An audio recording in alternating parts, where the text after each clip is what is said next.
Well, Andrew, thanks for your time. We're speaking to you because Albion did get caught up in what was quite an intense end to that game. Take us through it firstly from your eyes, that sort of mad couple of minutes.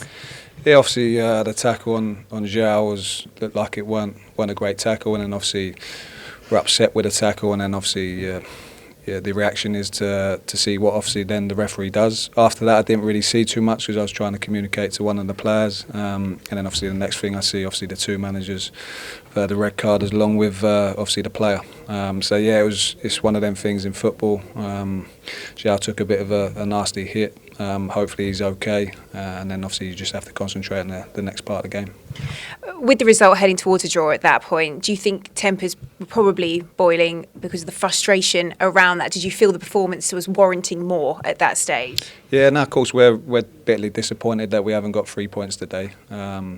But at the same time, you've got to be, finish the game well and try and get over the line. We created enough chances to definitely win the game. They had very little, and that's why obviously we're frustrated. And yeah, maybe at the end the tempers are, like I said, fraying because of that.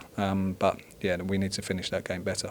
You say they're creating enough chances after last weekend against Ipswich. Is that starting to raise any concerns at all, that the two games sort of being slightly reminiscent of each other in that sense? Not so much concerns, just lots to look at and improve at. It's still very early on in the season. We've got obviously lots of new players that are still gelling into the team. And I think if we review the game and we learn so much from it, I think it can stand us in really good stead moving forward. Because you can see we got into the final third so many times, and then just that last bit of movement, the last bit of detail, if that could have been a little bit better, maybe we score more. But at the same time, we've scored two good goals as well. And then obviously, yeah, we're disappointed with the two that we conceded. Yeah, I was going to say, if you are looking at the positives today, those two finishes individually, and particularly with Danny, did you know he had that in the locker? Yeah, no, we've seen him come close a few times with free kicks.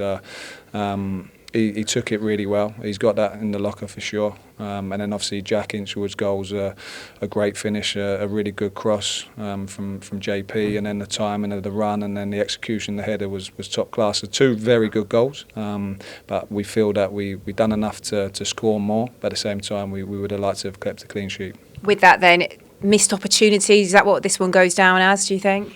Yeah, for sure. We've already spoke there. We're very disappointed, but at the same time, you've got to turn that disappointment into learning, to moving forward, and hopefully we can learn a lot from the last two games at home. But at the same time, we're still unbeaten. We played 7 games, 5 in the league, 2 in the cup, and we're unbeaten. So there's still so much to be positive about. And like I said, if we can really learn on the things that we could have done better in these 2 home league games, then that will stand us good stead moving forward. Well, Danny, topsy-turvy game, to say the least. Lots to get into. What would you say the overriding feeling is in that dressing room after the final whistle? Disappointment. Considering the position we was in today, 2-1 up, it's really hard to take. It's a harsh lesson for us, but it's one that we've got to analyse, look back at it, and work and improve on the training pitch, and make sure when we're in this position again, it doesn't happen again. Yeah, when you reflect on that second half, and I suppose all the kind of advantageous places the team got themselves in, does it feel a bit reminiscent of Ipswich last weekend, just not taking the opportunities when they were there? Yeah, it's obviously we've ended in a draw again today, when we should have really closed out the game. So it's really frustrating, a lot of disappointment within the dressing room, and I think the whole club really, all the fans. But it's one, as I said before, it's a harsh lesson. We have to think about where we went wrong. Second goal, people can look at the back line, but it starts from further up the pitch as well. So everybody's got their role and responsibility in helping us defend the goal, and it starts from the top. If we are to look at the positives though, and perhaps where today went right, the 2 goals that you did score, yours in particular, where did that come from? We didn't know you had that in the locker. Yeah, well, I've had a couple close ones recently, and it fell nicely for me. It was in a spot where I thought I can take my chance, and it was a good free kick, one that I'm happy with, and move on to the next one now. Whilst you'll be gutted as a team that you weren't able to get the job done today, this unbeaten start is still intact. You've got a tough run of games that's coming up. I mean, as a club, is everyone still feeling quite positive about the general picture, despite frustration today and against Ipswich? Yeah, it's frustrating.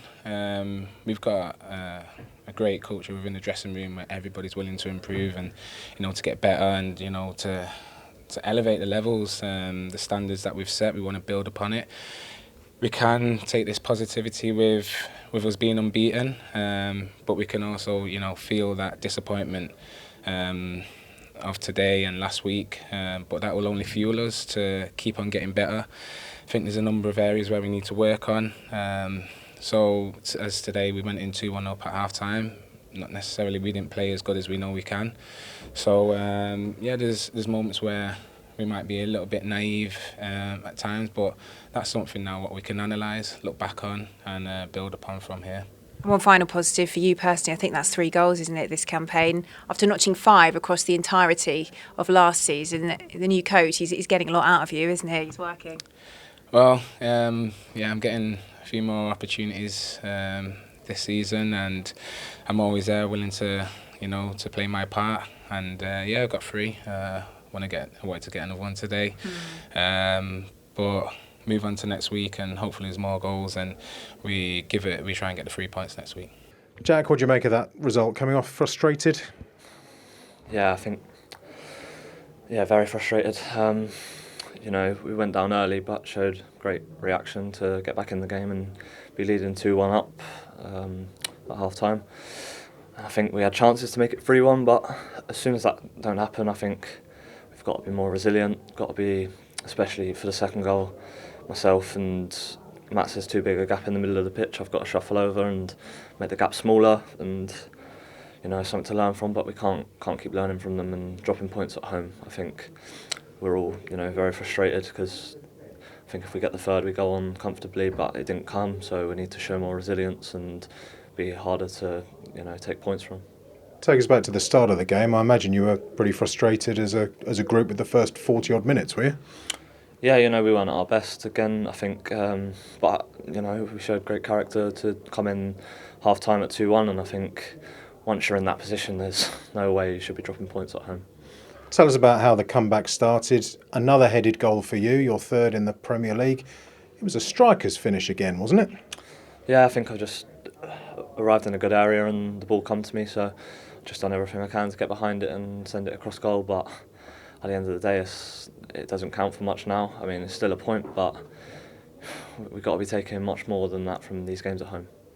Let me ask you one on your heading ability. When you can score a goal like that, when you have against Palace and Brentford before, why are you always the last man back when you've got a corner?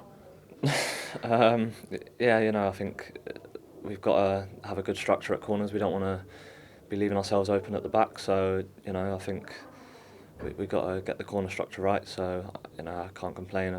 We've got to do a job for the team. So wherever the set piece coach and the gaffer thinks best, I agree. Tell us about the other goal scorer, Danny. He's never scored a Premier League goal direct from a free kick before. He's only ever taken 4. He's an old dog learning new tricks. What sort of example does he set on the training ground every day to you guys? Yeah, Danny's great. He's great for all the young lads.